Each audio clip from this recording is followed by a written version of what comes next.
Well, 8 people have been shot dead at an informal settlement just south of Durban in the area of Umlazi. It's understood a group of 6 men and 2 women were drinking together at a tavern when they were attacked and murdered. The events leading up to the shooting are unknown at this stage, but police say they are continuing to investigate. 8 people have been shot and killed at an informal settlement in Umlazi, south of Durban. Police spokesperson Robert Nechiande says the victims were inside a dwelling when an unknown number of suspects entered and opened fire, killing all of the victims at the scene. Nechiande says an investigation into the motive of the killings is underway. Police responded to reports of multiple murders and upon arrival at the scene, 8 people, 6 men and 2 women, whose ages range between 19 and 40 years old, were found lying in a pool of blood with multiple gunshot wounds. Hear of the deceased parent speaking.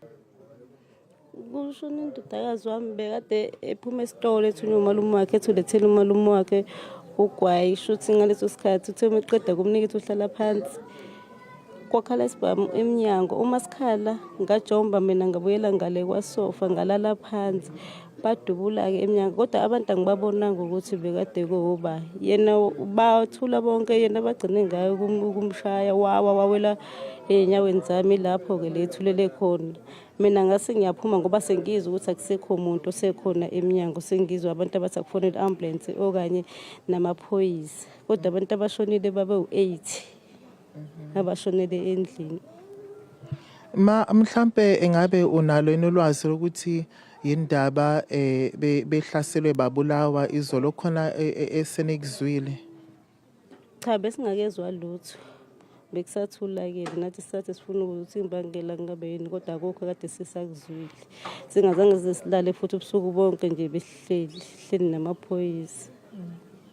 Ungathi khona izitha kade benazo ngoba sizama ukuthola ukuthi njengoba kuze kufinyelele la ekutheni kwenzeke lokhu kungani kade befunwa kungani beze babulawa futhi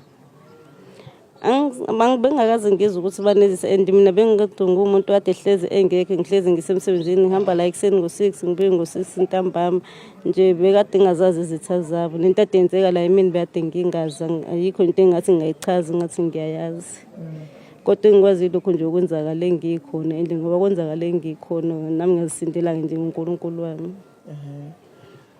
Bonke nje bamedane baphelela kanjalo ma enkundleni mhlambe ungachaza ukuthi njengamanje njengomphakathi niphazamiseke kangakanani ngalesi sigameko esenzekile? Abathulele enkundleni babe u8 kwase kuthi laba bawu4 baphuthunyiswa esibhedlela besingakezwa ukuthi banjani kodwa nje sonke umphakathi usibongazile waphuma wahlala nathi. Investigations into the possible motive of the killings are underway and police have launched a manhunt for the suspects. Police are appealing to anyone who might have information which can assist in the investigation to contact the nearest police station or call the Crime Stop number 0860010111. Here is a victim from few weeks back who was almost hijacked near Megacity. Bafowethu eSouth Africa sikho safe.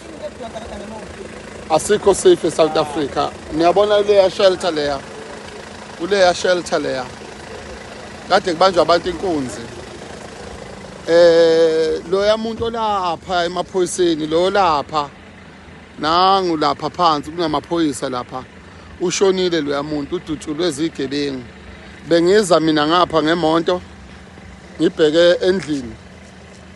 Ovele laba bantu kanti babamba inkunzi abantu bebezama imonto yokubaleka noma bebezamani bayidubula imonto yami bayidubula imonto kodwa ke ngakwazi ukuvika akukho safe yabona la ehostel eGlip la na ihostel eGlip lapha ekhona cishe umuntu walimala ehamba nengane ngendlela ongekho safe kakhona eSouth Africa akukho safe.